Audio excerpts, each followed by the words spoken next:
পবিত্র কুরআনে নূর শব্দটা আল্লাহ রাব্বুল আলামিন অজস্র বার ব্যবহার করেছেন। এই নূর নিয়ে পীরবাদী, মাজারবাদী, শরীয়তি, মারিফতি, হাকিকতি বহু ফিরকার আলেম ওলামা, হুজুর, গাউস কুতুব শত শত বছর ধরে বিভ্রান্ত হচ্ছেন, ধোঁকা খাচ্ছেন। আজকে আমাদের খুতবার বিষয় এই নূর। সূরা বাকারার 17 নম্বর আয়াতে আল্লাহ নূর শব্দটা ব্যবহার করেছেন। তিনি বলছেন, তাদের উপমা ওই ব্যক্তির মতো যে আগুন জ্বালালো, এরপর যখন আগুন তার চারপাশ আলোকিত করল, আল্লাহ তাদের নূর কেড়ে নিলেন এবং তাদেরকে ছেড়ে দিলেন এমন অন্ধকারে যে তারা দেখছে না। আয়াতটা শুরু হয়েছে মাসালুহুম, মেসাল বা উপমা শব্দ দ্বারা। আল্লাহ আগুনের উপমা দিয়েছেন, আগুন জ্বালানোর উপমা দিয়েছেন এবং এই আগুনের মাধ্যমে তিনি আলো বা নূর সম্পর্কে আমাদের কনক্রিট একটা ধারণা দিয়েছেন। আগুন জ্বালালে যেই আলো বের হয় সেই আলোকেই এই আয়াতে আরবিতে নূর হিসেবে উল্লেখ করা হয়েছে। তাহলে আমরা দেখলাম যে নূর, আগুন জ্বালালে যেই আলো পাওয়া যায় সেই আলোটাকেই বলা হয়েছে। সূরা বাকারার 257 নম্বর আয়াতেও আমরা নূর শব্দটা দেখতে পাই, কিন্তু এখানে আল্লাহ আধ্যাত্মিক অর্থে নূর শব্দটা ব্যবহার করেছেন। আয়াতে বলা হচ্ছে, যারা ঈমান এনেছে আল্লাহ তাদের অভিভাবক, তিনি তাদেরকে অন্ধকার থেকে নূরের দিকে বের করে আনেন। আর যারা কুফরি করে তাদের অভিভাবক হলো তাগুত বা শয়তান, তারা তাদেরকে নূর থেকে বের করে অন্ধকারে নিয়ে যায়। তারা জাহান্নামের অধিবাসী, সেখানে তারা স্থায়ী হবে। আল্লাহ এখানে দুটো তুলনামূলক উপমা ব্যবহার করছেন, যারা ঈমান আনে আর যারা ঈমান আনে না তাদের মধ্যে। আল্লাহ বলছেন, যারা ঈমান আনে আল্লাহ তাদের অভিভাবক হয়ে যান, অলি হয়ে যান, বন্ধু হয়ে যান। তো বন্ধু হয়ে, অলি হয়ে, অভিভাবক হয়ে লাভটা কি? আল্লাহ বলছেন, তাহলে তিনি তাদেরকে অন্ধকার থেকে নূরের দিকে বের করে আনেন। পক্ষান্তরে অন্যদিকে যারা ঈমান আনে না তাদের তুলনা কিভাবে দিচ্ছেন, ডিটেলস বর্ণনা আল্লাহ দিচ্ছেন যে তাদের অভিভাবক তখন হয়ে যায় ইবলিশ, শয়তান, তাগুত। সে কি করে? তাদেরকে আলো থেকে বের করে, নূর থেকে বের করে অন্ধকারে নিয়ে যায়। এর ফলাফল কি হয়? তারা জাহান্নামের চিরস্থায়ী অধিবাসী হয়ে যায়। এই আয়াতটা দেখছি আমরা সূরা বাকারার ঠিক আগে যে আয়াত আমরা আলোচনা করেছি 17 নম্বর আয়াতটার পুরোপুরি বিপরীত। 17 নম্বর আয়াতে একটা ফিজিক্যাল, একটা দৃশ্যমান বর্ণনা দেয়া হয়েছে নূর কি জিনিস সেটা বোঝাতে গিয়ে আল্লাহ আগুন জ্বালানোর প্রসঙ্গ উদাহরণ দিয়ে বুঝিয়েছেন যে আগুন জ্বালালে যে আলো বের হয় সেই আলোটা হচ্ছে নূর। কিন্তু সূরা বাকারার 257 আয়াতে এরকম ফিজিক্যাল দৃশ্যমান নূরের কথা এখানে বলা হচ্ছে না। কিভাবে আমরা বুঝলাম? আল্লাহ এখানে আধ্যাত্মিক কথা বলেছেন। যারা ঈমান আনে, ঈমান হয় অন্তরের বিষয়, এটা অদৃশ্য, দেখা যায় না। কার অন্তরে কতটুকু ঈমান আছে এটা পৃথিবীর কোনো মানুষের পক্ষে জানা বা দেখাও সম্ভব না, পরিমাপ করাও সম্ভব না। কিন্তু এর ইম্প্যাক্ট আল্লাহ বলছেন যে তিনি তাদেরকে অন্ধকার থেকে আলোর দিকে, নূরের দিকে বের করে আনেন। তার মানে কি, যারা ঈমান আনে না তারা ঘুটঘুটে অন্ধকারে থাকে? রাতের বেলা কি তাদের ঘরে লাইট জ্বলে না, হেরিকেন জ্বলে না, কুপি জ্বলে না? অবশ্যই জ্বলে। তাহলে আল্লাহ কেন বলছেন যারা কুফরি করে, ইবলিশ, শয়তান, তাদেরকে আলো থেকে বের করে অন্ধকারে নিয়ে যায়? তার মানে কি তারা আলোময় লাইটিং একটা রুমে থাকে, সেখান থেকে তাদেরকে অন্ধকার একটা প্রকোষ্ঠ ঘরে নিয়ে বন্দি করে ফেলে? মোটেই তা নয়। এই আয়াতে যে কম্পারেটিভ তুলনা আল্লাহ রাব্বুল আলামিন আমাদের বোঝার জন্য দিয়েছেন, তার মাধ্যমে আমরা পরিষ্কার বুঝতে পারি যে এই আয়াতে নূর বলতে অদৃশ্য, ইনভিজিবল নূরের কথা বলা হচ্ছে। এই নূর কার সাথে রিলেটেড? ঈমানের সাথে রিলেটেড। যারা ঈমান আনবে, ঈমানের পাওয়ারে আল্লাহ তাদের অভিভাবক হয়ে যাবেন এবং অভিভাবক হিসেবে তিনি আমাদের অন্ধকার থেকে নূরের দিকে নিয়ে যাবেন। আর যদি আপনি ঈমান না আনেন, ইবলিশ আপনি যতই ফিজিক্যাল আলোর মধ্যে থাকেন না কেন, আপনাকে আধ্যাত্মিক একটা অন্ধকারের অতল গহ্বরে নিয়ে যাবে। এরপরে সূরা নিসার 174 আয়াতে আমরা নূর শব্দ দেখতে পাই। আল্লাহ বলছেন যে, হে মানব মণ্ডলী, হে লোক সকল, ইয়া আইয়ুহান নাস কদ জাআকুম বুরহানুম মির রব্বিকুম ও আনজালনা ইলাইকুম নূরম মুবিন। হে মানব সকল, হে লোক সকল, ইয়া আইয়ুহান নাস কদ জাআকুম, তোমাদের কাছে এসেছে বুরহানুম মিন রব্বিকুম, তোমাদের রবের পক্ষ থেকে দলিল প্রমাণ, সুস্পষ্ট প্রমাণ এসেছে, দলিল এসেছে। আমরা জায়গা জমি কিনতে গেলে দলিল খোঁজ করি। আল্লাহ আমাদের এরকম একটা দলিল দিয়েছেন যেখানে অনেক কিছু লিখিত আছে, ক্রেতাকে বিক্রেতাকে কি কি দেয়া হচ্ছে, কত টাকার বিনিময়ে দেয়া হচ্ছে, এভরিথিং দলিল প্রমাণ সহকারে আল্লাহ এমন একটা কিছু আমাদেরকে দিয়েছেন, সে কথাটা বলেছেন। কি দিয়েছেন? আল্লাহ তার নাম দিয়েছেন অ আনজালনা ইলাইকুম, তোমাদের প্রতি নাজিল করা হয়েছে, অবতীর্ণ করা হয়েছে নূরম মুবিন, সুস্পষ্ট, ক্লিয়ার, পরিষ্কার একটা নূর। আমরা কি আবারও বিভ্রান্ত হলাম? 257 নম্বর আয়াতে আল্লাহ বলছেন যে যারা ঈমান আনে তাদেরকে আল্লাহ অন্ধকার থেকে নূরের দিকে নিয়ে আসেন। এই আয়াতে আবার বলছেন যে আল্লাহ নিজেই নূর নাজিল করেছেন। ইয়া আইয়ুহান নাস, হে মানব মণ্ডলী, হে মানব জাতি, পৃথিবীর সকল মানুষকে আল্লাহ বলছেন যে তিনি নূর এবার নাজিলই করে দিয়েছেন, অবতীর্ণ করে দিয়েছেন। কেমন নূর? সেই নূরটা হচ্ছে বুরহানুম মির রব্বিকুম, একেবারে দলিল প্রমাণ ডকুমেন্টস সহকারে সেই নূরটা নাজিল করেছেন। নূরটার নাম কি? এই আলো কেমন আলো? এটা কি হেরিকেনের নূর, না লাইটের নূর, 20 ওয়াটের লাইট, না 100 ওয়াটের? কিছুই জানি না, কিন্তু আল্লাহ বলছেন যে তিনি সুস্পষ্ট, পরিষ্কার, ক্লিয়ার কাট একটা নূর নাজিল করেছেন। সূরা মায়দা 15 আয়াতের পরে আল্লাহ এই আয়াতে বলছেন যে ইয়া আহলাল কিতাবি, হে আহলে কিতাবগণ। আমরা বুঝতে পারছি এখানে ইহুদি এবং খ্রিস্টানদের কথা বলা হচ্ছে। কি বলছেন আল্লাহ? তোমাদের নিকট আমার রাসূল এসেছে কিতাব থেকে, যা তোমরা গোপন করতে তার অনেক কিছু তোমাদের নিকট সে প্রকাশ করছে এবং অনেক কিছু ছেড়ে দিয়েছে। আল্লাহ ইহুদি এবং খ্রিস্টানদের বলছেন যে তোমাদের নিকট আমার রাসূল এসেছে। রাসূল নিশ্চয়ই মুহাম্মদ সাল্লাল্লাহু আলাইহি ওয়াসাল্লাম। তো রাসূল এসে কি করেছে? কিতাব থেকে যা তোমরা গোপন করতে। তার মানে এই আহলে কিতাবদের কিতাব দেয়া হয়েছিল, আমরা জানি, তাওরাত এবং ইনজিল, কিন্তু এই কিতাব থেকে তারা অনেক কিছু গোপন করত, সাধারণ মানুষদের জানাতো না। ঠিক হিন্দুদের যে অবস্থা হয়েছিল, ঠাকুররাই শুধু ধর্মগ্রন্থ পড়বে, নম শূদ্র নিচু জাতের ধর্মগ্রন্থ ছোঁয়ারই অধিকার নেই, তারাও এমনটা করেছিল। উইচ হান্টের কথা আমরা জানি, খ্রিস্টানরা এরকমটা করেছিল। আল্লাহ এখানে কি বলছেন? এই রাসূল তোমরা কিতাব থেকে যা গোপন করতে তার অনেক কিছুই তোমাদের নিকট প্রকাশ করছে এবং অনেক কিছু ছেড়ে দিয়েছে। অবশ্যই তোমাদের নিকট আল্লাহর পক্ষ থেকে নূর ও স্পষ্ট কিতাব এসেছে। আগের আয়াতে আল্লাহ যে বলেছেন ইয়া আইয়ুহান নাস, পৃথিবীর সকল মানুষের কথা, যে সবার কাছে দলিল প্রমাণ ডকুমেন্টস সহ আল্লাহ নূর নাজিল করেছেন, এই আয়াতে আবার আল্লাহ আহলে কিতাবদেরকে বলছেন যে তোমাদের কাছে আল্লাহর নিকট থেকে নূর, সেই সাথে স্পষ্ট কিতাব এসেছে। নূর ও স্পষ্ট কিতাব দুটো একসাথে এসেছে। তার মানে এই পরিষ্কার ক্লিয়ার কাট কিতাবের প্যারালাল আছে কি? নূর। যেহেতু পরিষ্কার কিতাব মুবিন, সেহেতু অবশ্যই দলিল প্রমাণ ডকুমেন্টস, যেটা আগের আয়াতে আল্লাহ বলেছেন যে সুস্পষ্ট দলিল সহকারে এসেছে, তাহলে আমরা কিতাবের মধ্যে সবই পাবো, সুস্পষ্ট দলিল প্রমাণ ডকুমেন্টস এভিডেন্স এভরিথিং পাবো।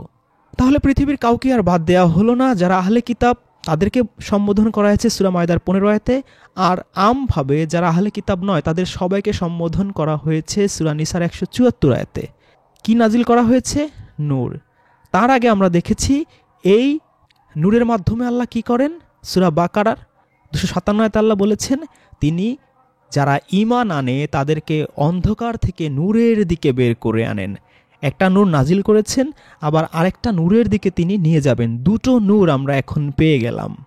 এরপরে সূরা মায়দার 16 নম্বর আয়াতে আল্লাহ বলছেন এর মাধ্যমে তাদেরকে শান্তির পথ দেখান যারা তার সন্তুষ্টি লাভ করতে চায়, এবং নিজ ইচ্ছায় তাদেরকে অন্ধকার থেকে বের করে নূরের দিকে নিয়ে আসেন এবং তাদেরকে সরল সঠিক পথের দিশা দেন, হিদায়াত দেন।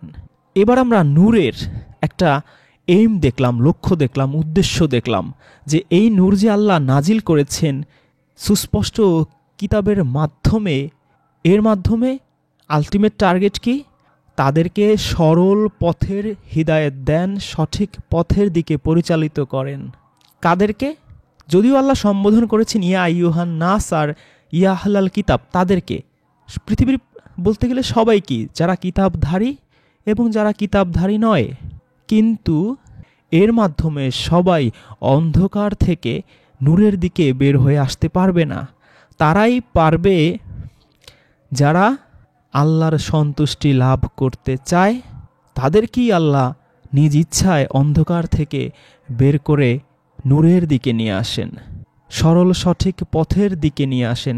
সেই পথটা কেমন পথ, তার কথাও আল্লাহ এই আয়াতে বলে দিয়েছেন, শান্তির পথ, সুবুল সালাম। তো আল্লাহ যেই পথের দিকে মানুষকে নিয়ে আসেন, অন্ধকার থেকে এই নূরের দিকে বের করে আনেন, সেই পথটা হচ্ছে শান্তির একটা পথ। এই পথে চললে আপনি মানসিকভাবে শারীরিকভাবে শান্তি অর্জন করবেন। তবে আপনার উদ্দেশ্য হতে হবে মানিত্তাবা রিদওয়ানাহু, আল্লাহর সন্তুষ্টি। সূরা মায়দা ৪৪ আয়াতে আল্লাহ বলছেন, নিশ্চয়ই আমি তাওরাত নাজিল করেছি, তাতে ছিল হিদায়েত ও নূর। তার মানে এই যে আল্লাহ এতক্ষণ ধরে যেই সুস্পষ্ট নূরের কথা বলছেন, কিতাবের কথা বলছেন, এই নূরই ফার্স্ট টাইম নয়, এর আগেও আল্লাহ এই হিদায়েত ও নূর নাজিল করেছেন। তার নাম ছিল তাওরাত। এটাই আল্লাহ বলছেন যে ইন্নাল আনজালনা তাওরাতা, ইন্না নিশ্চয়ই, আনজালনা অবতীর্ণ করেছি, তাওরাত। এই তাওরাতে দুটো জিনিস ছিল, হিদায়েত ও নূর, যেটা সূরা মায়দার একটু আগেই ১৬ নম্বর আয়াতে আমরা আলোচনা করেছি যে আল্লাহ বলেছেন যারা আল্লাহর সন্তুষ্টি অর্জন করতে চায়, লাভ করতে চায়, তাদেরকে আল্লাহ শান্তির পথ দেখান, নিজের ইচ্ছায় অন্ধকার থেকে নূরের দিকে নিয়ে আসেন এবং হিদায়েতের পথে পরিচালিত করেন, সরল পথে পরিচালিত করেন। এই নূর আর হেদায়েত তাওরাতের মধ্যেও ছিল। তাহলে এই নূর আমরা যে খুঁজে বেড়াচ্ছি এতক্ষণ ধরে, আমরা এই কুরআনের মধ্যে যেমন আছে ঠিক তেমনি তাওরাতের মধ্যেও ছিল। এর মাধ্যমে ইহুদিদের জন্য ফায়সালা প্রদান করত অনুগত নবীগণ এবং আলেমগণ। আর কারা? ধার্মিক ব্যক্তিরা। যত বিচার আচার ফায়সালা ইহুদিদের করা হতো, তারা কিভাবে করত? মানব রচিত কোনো কিতাবের মাধ্যমে নয়। তাদের যে দরবেশ, আলেম, ধার্মিক আর কি নবী, এরা সবাই একটা জিনিসের মাধ্যমে বিচার ফায়সালা করত, সেটা হচ্ছে তাওরাত। এই তাওরাতে দুটো জিনিস ছিল, এক হিদায়েত, দুই নূর। কেন নবীদের সাথে সাথে এখানে ধার্মিক, আলেম, দরবেশদের কথাও বলা হচ্ছে? কারণ এই আয়াতে উল্লেখ করা হয়েছে, আল্লাহ বলছেন কারণ তাদেরকে আল্লাহর কিতাবের রক্ষক করা হয়েছিল আর তারা ছিল এর সাক্ষী। এই কিতাব সংরক্ষণের আদেশ তাদেরকে দেয়া হয়েছিল আর তারা এর সাক্ষী ছিল। যখন এই কিতাব দেয়া হয়, সম্ভবত এই আলেম, দরবেশ এরাও সেইখানে উপস্থিত ছিল। এরপর আল্লাহ এটা শেষ করছেন এভাবে, অতএব হে ইহুদি আলেমগণ, তোমরা মানুষকে ভয় করো না, বরং আমাকে ভয় করো, আর আমার বিধানসমূহের বিনিময়ে আমার আয়াতকে নগণ্য মূল্যে বিক্রি করে দিও না, পার্থিব সামান্য বস্তু গ্রহণ করো না। আর যে ব্যক্তি আল্লাহ যা নাজিল করেছেন সে অনুযায়ী বিচার ফায়সালা করে না, তারা কাফের। আল্লাহ যে তাওরাত নাজিল করেছেন, যার মধ্যে হিদায়েত ছিল, নূর ছিল, এই তাওরাতের মাধ্যমে নবীগণ, আলেমগণ, দরবেশগণ, ধার্মিকগণ বিচার ফায়সালা করত। তাদেরকে এই কিতাবের রক্ষক, সংরক্ষণের আদেশ দেওয়া হয়েছিল, সাক্ষী বানানো হয়েছিল। তাদেরকেই আল্লাহ বলছেন যে তোমরা তুচ্ছ মূল্যে আমার আয়াতগুলো বিক্রি করে দিও না, সওদা করো না। তার মানে এই জঘন্য কাজটা তারা করত। আর আল্লাহর এই তাওরাত, এই আসমানি কিতাবের আইন বাদ দিয়ে, বিধান বাদ দিয়ে তারা মন গড়া বিচার ফায়সালা করত। এজন্য আল্লাহ আয়াতের শেষে সতর্কবাণী দিয়েছেন যে যারা আল্লাহ যা নাজিল করেছেন সে অনুযায়ী বিচার ফায়সালা করে না, তারা কাফির। এরপরে সূরা মায়দার ৪৬ আয়াতে আল্লাহ বলছেন, তাদের পরপরই আমি মরিয়ম পুত্র ঈসাকে পাঠিয়েছিলাম। একটু আগেই তাওরাতের কথা বলা হয়েছে, মুসা নবীর কওমের কথা বলা হয়েছে, সেই নবীদের কথা বলা হয়েছে, তাদের আলেম দরবেশ ধার্মিকদের কথা বলা হয়েছে। এরপরই আল্লাহ বলছেন যে আমি তাদের পরপরই মরিয়ম পুত্র ঈসাকে পাঠিয়েছিলাম। সে কি করেছে? সে ছিল পূর্ববর্তী কিতাব তাওরাতের সত্যায়নকারী। তাওরাত যে সত্য তার সার্টিফাই ঈসা নবী প্রথমেই করেছেন। আল্লাহ তাকে ইনজিল দিয়েছিলেন। তার মানে আমরা আরও একটা আসমানি কিতাব পেলাম, যেই আসমানি কিতাব ইনজিল তাওরাতকে সত্যায়ন করেছে, অ্যাটেস্টেড করেছে। এই ইনজিলে কি ছিল? এই আয়াতি বলা আছে যাতে ছিল হিদায়েত ও নূর, সেম জিনিস। তাওরাতে যা ছিল ইনজিলেও একই জিনিস ছিল, হিদায়েত এবং নূর। আর এটা তার পূর্ববর্তী কিতাব অর্থাৎ তাওরাতের সত্যতা সমর্থন করত এবং এটা সম্পূর্ণরূপে মুত্তাকিদের জন্য হিদায়েত ও নসিহাত ছিল, উপদেশ ছিল, পথনির্দেশ ছিল। তাহলে আমরা একেবারে ডিটেলস পেয়ে গেলাম যে এই কুরআনের আগে তাওরাত এবং ইনজিল সম্পর্কে বিস্তারিত আল্লাহ বলে দিয়েছেন যে এই দুটো কিতাবই ছিল সঠিক পথের দিশা, এতে ছিল হিদায়েত ও নূর। তাহলে নূর যে শুধু আগুন জ্বালালেই পাওয়া যায় তা না, আধ্যাত্মিক যে নূর আল্লাহ যা নাজিল করেছেন এই কুরআনকে, এই কুরআনের আগে আল্লাহ ইনজিল নাজিল করেছিলেন। সেই ইনজিল যেমন সমর্থন করেছিল, সত্যায়ন করেছিল তাওরাতকে, এই তাওরাতে যেমন ছিল হিদায়েত ও নূর, ইনজিলেও ছিল হিদায়েতে নূর, কুরআনের মধ্যেও আছে হিদায়েত ও নূর। এরপর সূরা আনামের 1 নম্বর আয়াতে আল্লাহ বলছেন সকল প্রশংসা আল্লাহর জন্য, যিনি সৃষ্টি করেছেন আসমান ও জমিন এবং সৃষ্টি করেছেন অন্ধকার ও নূর। তারপর কাফিররা তাদের রবের সমতুল্য স্থির করে। এত সময় ধরে আধ্যাত্মিক অদৃশ্য নূর সম্পর্কে আলোচনা করা হলো, কারণ তাওরাত ইনজিল কুরআনের মধ্যে যে নূর আছে, আলো আছে, এটা তো খালি চোখে দেখা যায় না। আপনার ঘরে রাত্রেবেলা যদি অন্ধকার থাকে বা লোডশেডিং থাকে বা অমাবস্যার রাতে আপনি যদি কুরআন নিয়ে, ইনজিল নিয়ে, তাওরাত নিয়ে বের হন, আপনি কিন্তু অন্ধকারে দেখবেন না। কিন্তু আল্লাহ বলেছেন যে তাওরাতে, ইনজিলে, কুরআনে নূর আছে, আলো আছে, কিন্তু সেই আলো দিয়ে তো আমরা দেখতে পারি না। তাহলে এই এতক্ষণ ধরে এই তাওরাতে, ইনজিলে, কুরআনে যেই নূরের কথা আল্লাহ বলছেন সেই নূর ভিজিবল নূর না, সেটা হচ্ছে আধ্যাত্মিক নূর, স্পিরিচুয়াল নূর। এখন আবার সূরা আনামের 1 নম্বর আয়াতে আল্লাহ আবার ফিজিক্যাল দৃশ্যমান নূরের কথা বলছেন, যে আল্লাহ সৃষ্টি করেছেন আসমান ও জমিন আর সৃষ্টি করেছেন অন্ধকার ও নূর, আলো। এবার আমাদের বাস্তবিক একটা উদাহরণ দিলেন আল্লাহ, ফিজিক্যাল একটা উদাহরণ দিলেন, দৃশ্যমান একটা উদাহরণ দিলেন। এরপর আমরা দেখি সূরা আনামের 91 নম্বর আয়াতে আল্লাহ কি বলছেন। এই আয়াতেও নূর শব্দটা আছে। আল্লাহ বলছেন আর তারা আল্লাহকে যথার্থ সম্মান দেয়নি, যথাযথ মূল্যায়ন করতে পারেনি। যখন তারা বলেছে আল্লাহ কোনো মানুষের নিকট কোনো কিছু নাজিল করেননি, বলো মানুষের জন্য নূর ও হিদায়েত স্বরূপ যে কিতাব মুসা নিয়ে এসেছিল তা কে নাজিল করেছিল? আমরা বুঝতে পারলাম যে ইহুদিদের উদ্দেশ্য করে এই আয়াতে আল্লাহ কিছু কথা বলছেন। ইহুদিরা নিশ্চয়ই বলেছিল যে আল্লাহ কিছুই নাজিল করেননি। আল্লাহ তাদের চ্যালেঞ্জ দিয়ে বলছেন যে তাহলে মানুষের জন্য নূর ও হিদায়েত স্বরূপ যেই কিতাব মুসা নিয়ে এসেছিল তা কে নাজিল করেছিল? তোমরা ইহুদিরা তা বিভিন্ন কাগজে ভাগ ভাগ করে লিখে রাখতে, তোমরা তা প্রকাশ করতে আর অনেক অংশ গোপন করতে। আর তোমাদের শিক্ষা দেয়া হয়েছিল যা জানতে না তোমরাও তোমাদের পিতৃপুরুষ। মুসাকে যে কিতাব দেয়া হয়েছিল সেই কিতাবের মাধ্যমে তাদের অনেক কিছু শেখানো হয়েছিল যেটা তারা জানতো না, তাদের পিতৃপুরুষও জানতো না। এমন অদৃশ্য গায়েবী জিনিস তাদের শিক্ষা দেওয়া হয়েছিল, কিন্তু তারা এর কিছু কিছু প্রকাশ করত আর কিছু অংশ গোপন রাখত। কিছু অংশ না, অনেক অংশই তারা গোপন রাখত, সাধারণ মানুষকে জানতে দিত না। তানাক, মিশনা, তালমুদ আমরা তো জানি, অনেক লাহুয়াল হাদিসের কিতাব তারা বের করে তাওরাতকেই তারা ঢেকে ফেলেছিল। তারা হাদিসের সাগরে হাবুডুবু তখনও খাচ্ছিল যখন কুরআন নাজিল হয়েছে, এখনও খাচ্ছে প্রায় 2-3 হাজার বছর ধরে। এই লাহুয়াল হাদিস বানিয়ে, তালমুদ বানিয়ে, মিশনাক বানিয়ে তারা এই তাওরাতের অনেক অংশই তারা গোপন করত, যেটা আমরা দেখলাম যে আল্লাহ সূরা আনামের 91 নম্বর আয়াতে ফাঁস করে দিচ্ছেন, যেটা প্রথম দিকে আল্লাহ বলেছেন যে তোমরা অনেক কিছু গোপন করতে, এই কিতাব, এই নূর নাজিল করা হয়েছে তোমরা যা যা গোপন করতে হে বনী ইসরাইল তা প্রকাশ করে দেওয়ার জন্য। তার অধিকাংশই এই কিতাব প্রকাশ করে দেয়। আয়াতের শেষাংশে আল্লাহ বলছেন, বলো আল্লাহ, মানে আল্লাহ নাজিল করেছেন।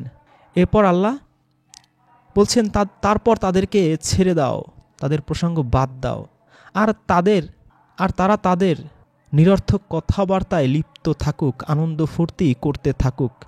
তো তারা যা মন চায় তা করুক, আল্লাহ সেই ব্যাপারে ড্যাম কেয়ার হতে বলেছেন তার রাসূলকে। এজন্য এই আয়াতের এই অংশে আল্লাহ কুল শব্দটা ব্যবহার করেছেন, যে বলো আল্লাহ, তারপর তাদেরকে ছেড়ে দাও, তারা যা মন চায় তা করুক, অনর্থক আলোচনায় তারা মত্ত হয়ে থাকুক। So what damn care. সূরা আনাম আয়াত 122, যে ব্যক্তি মৃত ছিল তারপর আমি তাকে জীবিত করেছি এবং একটি নূর দান করেছি যার সাহায্যে সে মানুষের মধ্যে চলতে পারে। সে কি ওই ব্যক্তির মতো হতে পারে যে অন্ধকারের মধ্যে আছে এবং সেখান থেকে বের হচ্ছে না? এখানে আমরা দেখলাম যে ফিজিক্যাল আর স্পিরিচুয়াল দুটো উদাহরণ একই আয়াতের মাধ্যমে দেয়া হচ্ছে। যে এক ব্যক্তি মৃত ছিল, অতঃপর আল্লাহ তাকে জীবন দিয়েছেন, তার জন্য নির্ধারণ করেছেন নূর, একটা নূর দান করেছেন। সেই নূরের মাধ্যমে সে মানুষের মধ্যে চলে। এই নূর দৃশ্যমান নূর নয়, এটা সেই স্পিরিচুয়াল বা আধ্যাত্মিক নূর। আল্লাহ আবার শেষ অংশে বলছেন যে ফিজিক্যাল একটা এক্সাম্পল দিয়ে, যে সে কি তার মতো ঘোর অন্ধকারে রয়েছে যেখান থেকে সে বের হতে পারে না। আয়াতের শেষাংশে আল্লাহ বলছেন, এভাবেই কাফেরদের দৃষ্টিতে তাদের কৃতকর্মকে আকর্ষণীয় করে তোলা হয়েছে। সূরা আরাফ 157 আয়াতে আল্লাহ বলছেন, যারা অনুসরণ করে রাসূলের, যে উম্মি নবী, যার গুণাবলী তারা নিজেদের কাছে তাওরাত ও ইঞ্জিলে লিখিত পায়। এই ফার্স্ট টাইম দেখলাম যে আল্লাহ তার রাসূলকে পরিষ্কারভাবে সবার সাথে পরিচয় করিয়ে দিচ্ছেন। এই রাসূল বেসিক্যালি তিনি হচ্ছেন কি উম্মি একজন নবী। উম্মি নবী মানে আবার নিরক্ষর নবী নয়, নিরক্ষর নবী নিয়ে আলাদা একটা ভিডিও করা আছে। যাই হোক, আল্লাহ বলছেন যে যার গুণাবলী তারা নিজেদের কাছে তাওরাত ও ইঞ্জিলে লিখিত পায়। এই রাসূলের কি কি গুণ আছে তা তাওরাতেও লিখিত আছে, ইঞ্জিলেও লিখিত আছে। যে তাদেরকে সৎ কাজের আদেশ দেয় ও বারণ করে অসৎ কাজ থেকে, এবং তাদের জন্য পবিত্র বস্তু হালাল করে আর অপবিত্র বস্তু হারাম করে, আর তাদের থেকে বোঝা ও শৃঙ্খল যা তাদের উপরে ছিল তা অপসারণ করে। সুতরাং যারা তার প্রতি ঈমান আনে, তাকে সম্মান করে, তাকে সাহায্য করে এবং তার সাথে যে নূর নাজিল হয়েছে তার অনুসরণ করে, তারাই সফল কাম। তাহলে এই নবীর প্রতি ঈমান আনতে হবে, তাকে সম্মান করতে হবে। নবী যখন জীবিত তখনকার প্রেক্ষাপটে একটা বলা, এজন্য বলেছেন যে তাকে সম্মান করে, তাকে সাহায্য করে, এবং তার সাথে যেই নূর নাজিল হয়েছে, নবীর সাথে কোন নূর নাজিল হয়েছে আমরা অলরেডি জানতে পেরেছি, সেটা হচ্ছে কুরআন। এই নূরকে যারা, এই কুরআনকে যারা অনুসরণ করবে তারা হচ্ছে সফলকাম। এই কথা তখনকার জন্য বাস্তব ছিল, এখনও বাস্তব। এখনও এই নবীর সাথে আল্লাহ যেই নূর, যেই কুরআন নাজিল করেছেন সেটা যদি আপনি অনুসরণ করেন, আপনি এখনও সফল কাম হতে পারবেন। তার মানে দেখলাম যে কুরআন শব্দটা আল্লাহ এখনও পর্যন্ত ব্যবহার করেননি, শুধু নূর দিয়েই আল্লাহ বুঝিয়ে দিচ্ছেন আমাদেরকে যে এই নূর কোন নূর তোমরা বুঝে নাও। যেই নূর ছিল তাওরাতের মধ্যে, যেই নূর ছিল ইঞ্জিলের মধ্যে, সেই নূরই আমি পাঠাচ্ছি, সেই নূরই আমি পাঠিয়েছি। সূরা তওবা আয়াত 32, তারা আল্লাহর নূরকে মুখের ফু দিয়ে নিভিয়ে দিতে চায়, অথচ আল্লাহ তার নূরের পূর্ণ উদ্ভাসন ছাড়া আর কিছুতেই সম্মত নন। তাতে কাফেরদের এটাকে যতই অপ্রীতিকর মনে হোক না কেন। তো আল্লাহর এই নূর মানে এই কুরআন, আমরা তো বুঝতে পারলাম যে একটু আগেই যে আল্লাহ বলেছেন যে এই নবীর সাথে যেই নূর নাজিল হয়েছে, এই নূর যারা অনুসরণ করবে তারা সফল কাম। তো এই নূর, এই কুরআনকে তারা মুখের ফু দিয়ে নিভিয়ে দিতে চায়, কিন্তু আল্লাহ চায় যে এই কুরআন পরিপূর্ণভাবে উদ্ভাসিত হবে। কাফেররা যদিও এটা অপছন্দ করে। সূরা ইউনূস আয়াত 5, এখানে আবার ফিজিক্যাল উদাহরণ আল্লাহ দিচ্ছেন। আলোয়ার অন্ধকার আমরা যেন ফিজিক্যালি বুঝতে পারি, আধ্যাত্মিক কোনো আয়াত নয়। দু চোখ মিললেই আমরা এই আয়াত উপলব্ধি করতে পারবো। তিনি সূর্যকে করেছেন দীপ্তিময়, আর চাঁদকে করেছেন নূর, আলো, আর তার জন্য নির্ধারণ করেছেন বিভিন্ন মঞ্জিল, যাতে তোমরা জানতে পারো বছরের গণনা এবং সময়ের হিসাব। আল্লাহ এগুলো অবশ্যই যথার্থভাবে সৃষ্টি করেছেন জ্ঞানী সম্প্রদায়ের জন্য। তিনি আয়াতসমূহ বিস্তারিত বর্ণনা করেন। তো যারা জ্ঞানী তাদের জন্য আল্লাহ এই আয়াতসমূহ বিস্তারিত বর্ণনা করেন। যদি আপনি জ্ঞানী হতে পারেন, বিস্তারিত বুঝতে পারবেন, আর যদি জ্ঞানী হতে না পারেন, পরিপূর্ণ নূর আপনার মধ্যে না আসে, সেই নূর সামনে আসবে যে পরিপূর্ণ নূর আপনার মধ্যে কিভাবে আসবে, সেই নূর আপনার হাসরের মাঠে কিভাবে কাজে লাগবে, জান্নাতে যেতে কিভাবে কাজে লাগবে, সেই নূরের কথাও আল্লাহ সামনে আলোচনা করবেন। যাই হোক, এই আয়াতে আমরা এতটুকু বুঝলাম যে আল্লাহ বলেছেন যারা জ্ঞানী সম্প্রদায় তাদের জন্য আল্লাহ আয়াতসমূহ বিস্তারিত বর্ণনা করেন। সূরা রদ ১৩ নম্বর সূরার ১৬ নম্বর আয়াতে আবার নূর শব্দটা আমরা দেখতে পাই। আল্লাহ বলেছেন, বলো আসমানসমূহ ও জমিনের রব কে? বলো আল্লাহ। তুমি বলো তোমরা কি তাকে ছাড়া এমন কিছুকে আউলিয়া রূপে অভিভাবক হিসেবে গ্রহণ করেছ যারা তাদের নিজেদের কোনো উপকার অথবা অপকারের মালিক নয়, যাদের নিজেদেরই কোনো উপকার কিংবা ক্ষতি করার ক্ষমতা নেই? বলো অন্ধ আর চক্ষুষ্মান কি সমান হয়, নাকি অন্ধকার ও নূর সমান হতে পারে? চমৎকার একটা উদাহরণ আল্লাহ এখানে দিচ্ছেন যে যারা অন্ধ আর যারা চোখে দেখে এরা যেমন সমান নয়, ঠিক তেমনি নূর আর অন্ধকারও সমান নয়, আলো আর আধারও সমান নয়। একটা ঘুটঘুটে কালো আর একটা পরিষ্কার। নাকি তারা আল্লাহর জন্য এমন কতগুলো শরিক নির্ধারণ করেছে যেগুলো তার সৃষ্টির তুল্য কিছুই সৃষ্টি করেছে, ফলে তাদের নিকট সৃষ্টির বিষয়টি একরকম মনে হয়েছে। বলো আল্লাহই সব কিছুর সৃষ্টিকর্তা এবং তিনি একচ্ছত্র ক্ষমতাধর মহাপরাক্রমশালী। আল্লাহ ছাড়া অন্য কাউকে যদি আপনি আউলিয়া হিসেবে অভিভাবক হিসেবে গ্রহণ করেন, যেটা সূরা আরাফের ৩ নম্বর আয়াতে আল্লাহ বলেছেন, সে আয়াতটা পড়লে আরও এই আউলিয়াটা ভালো বুঝতে পারবেন। তারা কতটা হতভাগ্য, কতটা কপাল পোড়া। চোখ থাকতে যেমন মানুষ অন্ধ হয়ে যায়, চোখে দেখে না, ঠিক তেমনি তারাও এমন হবে। কারণ উপকার বা অপকারের করার পুরোপুরি মালিক আল্লাহ রাব্বুল আলামিন। অন্য কাউকে যদি আপনি এই আল্লাহর সমকক্ষ, সেটা পীর, ওলি, আউলিয়া, গাউস, কুতুব, খাজা বাবা, দয়াল বাবা, কোনো দেব দেবী, কোনো নবী রাসূল, যাকেই আপনি এই আউলিয়া বা অভিভাবক হিসেবে গ্রহণ করবেন, আপনি হতভাগ্য কপাল পোড়া হিসেবে পরিগণিত হবেন। এই আয়াতের মর্মার্থ তাই। এরপর সূরা ইব্রাহিমের ১ নম্বর আয়াতে আল্লাহ বলছেন, আলিফ রাম র কিতাবুন আনজালনাহু ইলাইকা লিতুখরিজুন নাসা মিনাজ জুলুমাতি ইলান নূর। এই কিতাব, কিতাবুন আনজালনাহু, যা আমি নাজিল করেছি, ইলাইকা তোমার প্রতি। কেন কেন আল্লাহ এই কিতাব এই রাসূলের প্রতি নাজিল করেছেন? রাসূল এটা পড়বে দিনরাত এজন্য না, এজন্য নাজিল করেছেন যে লিতুখরিজান নাসা, যেন তুমি বের করতে পারো নাসা মানুষকে, মিনাজ জুলুমাতি ইলান নূর, অন্ধকার থেকে নূরের দিকে। তার মানে এই কুরআন, এই তাওরাত, এই ইনজিল মানুষকে অন্ধকার থেকে নূরের দিকে বের করে আনে। আপনি যত বড় শিক্ষিত হন না কেন, দুনিয়ার শিক্ষায় শিক্ষিত, আপনি আধ্যাত্মিকভাবে স্পিরিচুয়ালি অন্ধকারের মধ্যে আছেন। আর যদি আপনি এই আসমানি কিতাবের আলোয় আলোকিত হন, আসমানি কিতাবের জ্ঞানের আলোয় নিজেকে উদ্ভাসিত করতে পারেন, তাহলে আপনি অন্ধকার থেকে, জাহেলিয়াতের অন্ধকার থেকে নূরের দিকে আপনি বের হতে পারবেন। এই বের কে করবে? রাসূল করবে। কিসের মাধ্যমে? তলোয়ার দিয়ে, অস্ত্র দিয়ে না, এই কিতাবের মাধ্যমে। কিতাবুন আনজালনাহু, এজন্যই এই কিতাব আল্লাহ নাজিল করেছেন, যাতে করে এই কিতাবের মাধ্যমে তিনি এই জাহেলিয়াতের অন্ধকারে থাকা মানুষদেরকে নূরের দিকে বের করে আনতে পারেন। তাহলে দুটো নূর আমরা পেয়ে গেলাম, একটা কিতাব নিজেই নূর, আরেকটা হচ্ছে এই কিতাব এর আলোয় আলোকিত হলে মানুষ আরেকটা নূরের দিকে বের হয়ে চলে যেতে পারবে। সূরা ইব্রাহিমের ৫ নম্বর আয়াতে আল্লাহ বলছেন, আর আমি মূসাকে আমার আয়াতসমূহ দিয়ে পাঠিয়েছি যে তুমি তোমার কওমকে মিনাজ জুলুমাতি ইলান নূর, অন্ধকার থেকে নূরের দিকে, আলোর দিকে বের করে আনো। তাহলে মূসা নবীকেও আল্লাহ তার আয়াত, তার কিতাব এজন্যই দিয়েছেন, তাওরাত এজন্যই দিয়েছেন।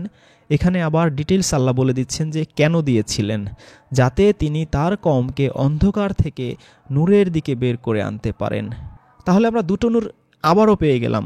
এই তাওরাতেও একই সিস্টেম ছিল। কুরআনে যেমন সূরা ইব্রাহিমের ১ নম্বর আয়াতে আল্লাহ বলছেন কুরআন যেমন নিজেই নূর, তাওরাত যেমন নিজেই নূর, ইনজিল যেমন নিজেই নূর, সেই নূর হওয়ার পাশাপাশি এই কিতাবগুলো মানুষদেরকে আবার জাহেলিয়াতের অন্ধকার থেকে আরেকটা নূরের দিকে নিয়ে যায়। যেটা সূরা ইব্রাহিমের 1 নম্বর আয়াতে আল্লাহ কুরআন সম্পর্কে বলেছেন।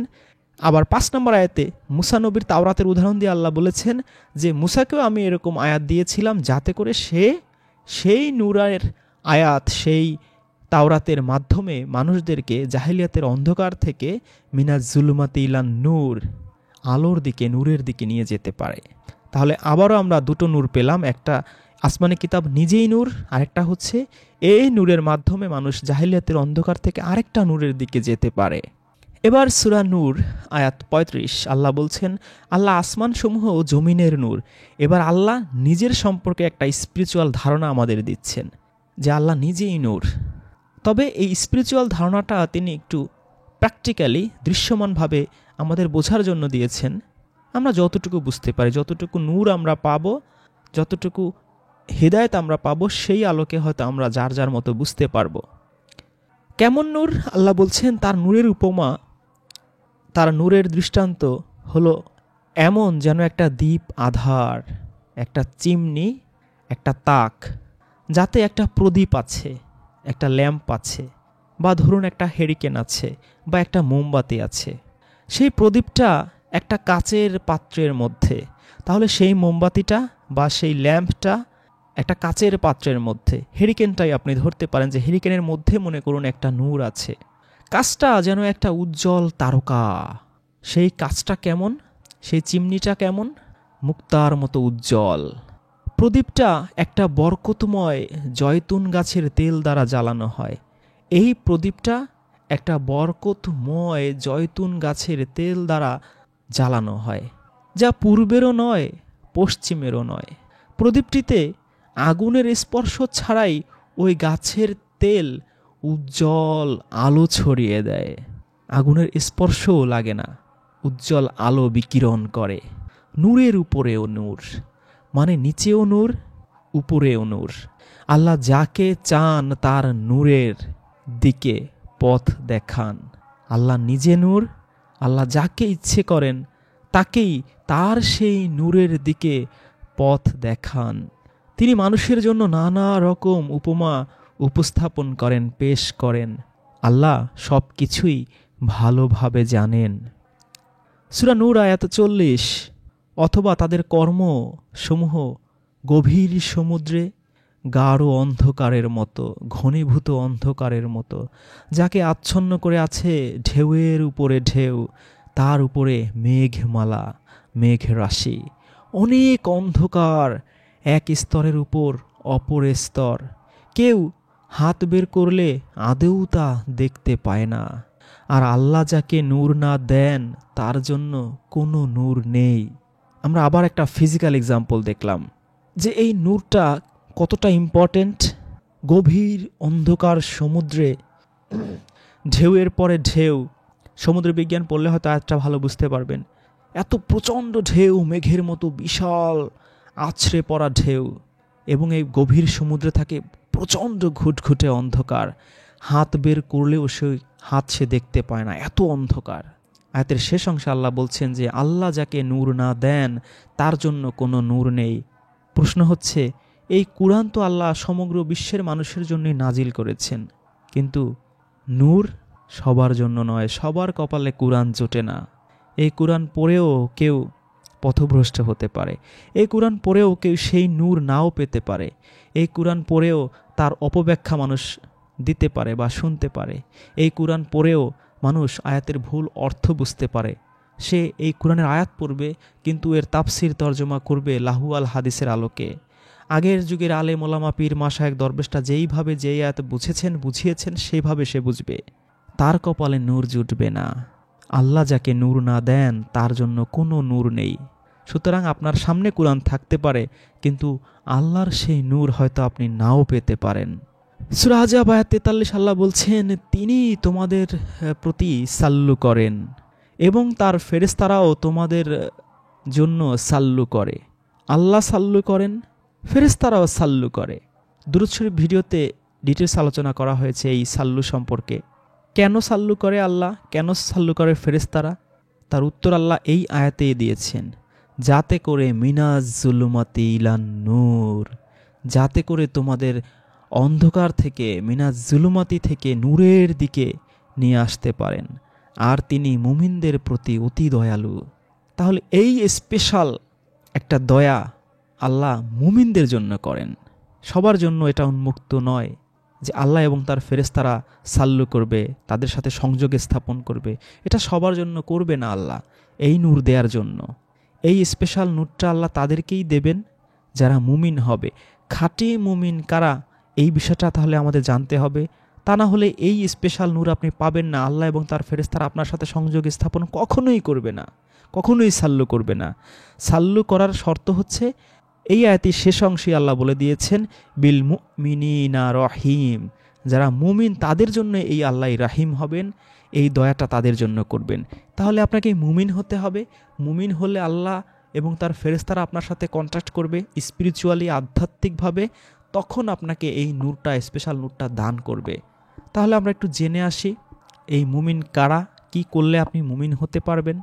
সূরা আনফালের 2 নম্বর আয়াতে আল্লাহ বলছেন, মুমিন তো তারাই যাদের অন্তর কেঁপে ওঠে যখন আল্লাহর জিকির করা হয়, আল্লাহর স্মরণ করা হয়, আর যখন তাদের সামনে তার আয়াতসমূহ পাঠ করা হয় তখন তাদের ঈমান আরও বৃদ্ধি পায়, আর তারা নিজেদের রবের উপর নির্ভর করে।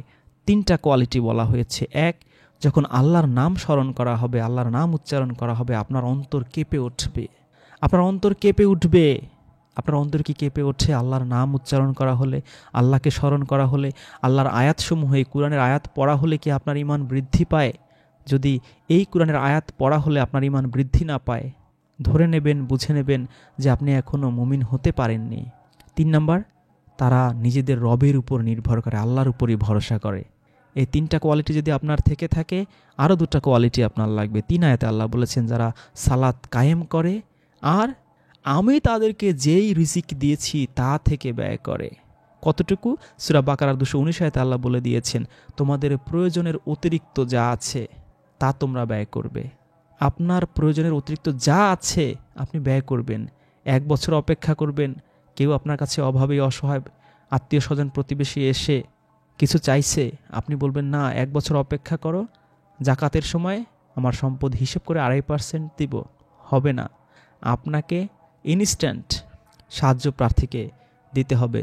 সূরা বাকারার 177, সূরা বাকারার 215, সূরা তাওবার 60 আয়াত পড়লে আপনি জানতে পারবেন। আরও অসংখ্য সূরা আছে। কতটুকু দিতে হবে? সূরা বাকারার 219। এই জীবিকা থেকে আপনি যদি ব্যয় করেন, রিজিক থেকে সম্পদ সঞ্চিত না করেন, জমিয়ে না রাখেন, এই 5টা কোয়ালিটি থাকলে 4 নম্বর আয়াতে আল্লাহ বলেছেন, উলাইকা হুমুল মুমিনুন, তারা হচ্ছে মুমিন। আপনি তাহলে মুমিন হতে পারলেন।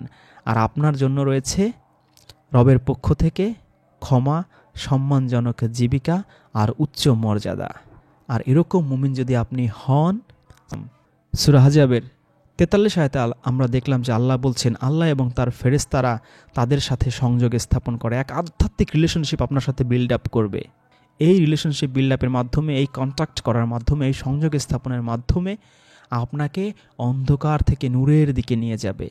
কারণ আল্লাহ মুমিনদের প্রতি অতি দয়ালু, অতি মেহেরবান।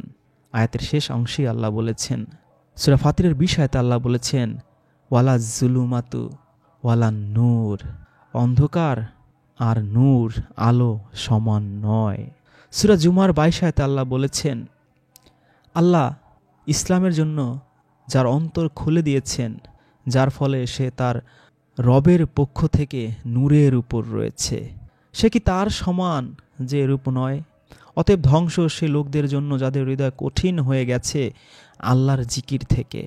জিকির কি, সেই সম্পর্কে আলাদা একটা ভিডিও আছে। এই জিকিরও আল্লাহ কুরআনকেই বুঝিয়েছেন, কুরআনের অসংখ্য আয়াতে। এবং সূরা হিজরের 9 আয়াতে আল্লাহ বলেছেন, আল্লাহ তার এই জিকির সংরক্ষণের, হেফাজতের দায়িত্ব নিয়েছেন। তো আল্লাহর এই জিকির, আল্লাহর স্মরণ, আবার উপদেশ অর্থেও কুরআনে অসংখ্যবার আল্লাহ জিকির শব্দ ব্যবহার করেছেন, কুরআন অর্থেও ব্যবহার করেছেন, আবার স্মরণ অর্থেও ব্যবহার করেছেন। তো আল্লাহর এই কুরআন থেকে যদি আপনার দূরত্ব ঘটে, আপনার হৃদয় আস্তে আস্তে কঠিন হয়ে যাবে। যদি কুরআন থেকে আপনি দূরে থাকেন, কুরআন না পড়েন, কুরআন অধ্যয়ন না করেন, কুরআন অনুযায়ী জীবন পরিচালনা না করেন, আয়াতের শেষ অংশে আল্লাহ বলেছেন, তাদের জন্য রয়েছে দুর্ভোগ, তাদের জন্য রয়েছে ধ্বংস। আর যদি এর উপরে আপনি থাকেন, তাহলে আস্তে আস্তে আপনার অন্তর ইসলামের জন্য, শান্তির জন্য আল্লাহ খুলে দেবেন।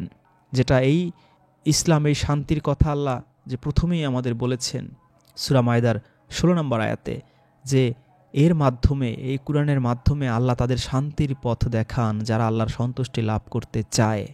নিজ হুকুমে তাদের অন্ধকার থেকে নূরের দিকে বের করে আনেন আর সরল পথে পরিচালিত করেন। সূরা মায়দার 16 আয়াতে এই বিষয়টা আমরা পড়ে এসেছি আজকে।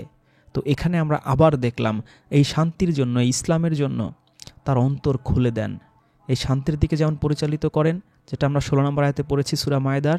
আবার এখানে আল্লাহ বলেছেন তার অন্তর এই ইসলামের জন্য তিনি খুলে দেন। যদি আপনি কঠিন হৃদয়ের না হন, শক্ত হৃদয়ের না হন, যে আল্লাহর এই কুরআন থেকে, আল্লাহর স্মরণ থেকে আপনি দূরে রয়েছেন, এরকম না হলে ধীরে ধীরে আপনার অন্তর এই ইসলামের জন্য আল্লাহ খুলে দেবে। আর কি হবে? রবের পক্ষ থেকে আপনি নূরের উপর থাকতে পারবেন, আর রব্বুল আলামিন আপনাকে নূর দান করবে। সূরা জুমার 69 আয়াতে আল্লাহ বলছেন, অবশ্যই এটা হাসরের মাঠের কথা বলা হচ্ছে, আর জমিন তার রবের নূরে আলোকিত হবে। আমলনামা উপস্থিত করা হবে এবং নবী ও সাক্ষীগণকে আনা হবে, তাদের মধ্যে ইনসাফ করা হবে, ন্যায় বিচার করা হবে, এমত অবস্থায় যে তাদের কারো প্রতি জুলুম করা হবে না। তো এখানে যে নূর, রবের নূর, সেটা অবশ্যই স্পিরিচুয়াল নূর, আধ্যাত্মিক নূর। সূরা শুরার 52 আয়াতে আল্লাহ বলছেন, অনুরূপভাবে আমি তোমার কাছে আমার নির্দেশ থেকে রুহকে ওহীযোগে প্রেরণ করেছি।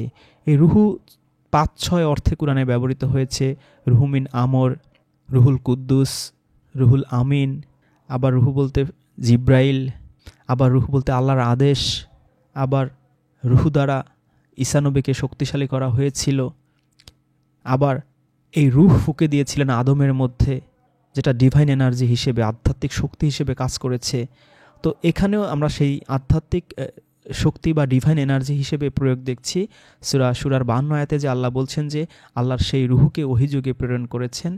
কেন? তুমি জানতে না কিতাব কি এবং ঈমান কি, কিন্তু আমি একে নূর বানিয়েছি। এই কিতাবকে, এই কুরআনকে আল্লাহ নূর বানিয়েছেন। কেন? যার মাধ্যমে আমি আমার বান্দাদের মধ্যে যাকে ইচ্ছা হিদায়াত দান করি। তো এই ধরনের কথা আমরা এর আগে অনেকবার শুনে এসেছি। আল্লাহ অনেকগুলো আয়াতেই বলেছেন যে এই নূর এই কিতাবের মধ্যেই আছে, এবং এই নূরের মাধ্যমে, এই কিতাবের মাধ্যমে, এই কুরআনের মাধ্যমে আল্লাহর যাকে ইচ্ছা তাকে এই জাহেলিয়াত মিনাজ জুলুমাতি ইলান নূর, জাহেলিয়াতের অন্ধকার থেকে আলোর দিকে নিয়ে আসেন। অনেক আয়াতে বলছেন এই কিতাবের মধ্যে আছে হিদায়াত। এখানে আল্লাহ বলছেন যে একে আমি নূর বানিয়েছি, যার মাধ্যমে আমার বান্দাদের মধ্যে যাকে ইচ্ছা হিদায়াত দান করি। কারণ এই কিতাবের মধ্যেই তো নূর হিদায়াত দুটোই এই কিতাবের মধ্যে আছে। তাওরাতের মধ্যেও দুটোই ছিল, নূর আর হিদায়াত। ইনজিলের মধ্যেও ছিল, কুরআনের মধ্যেও নিশ্চয়ই থাকবে।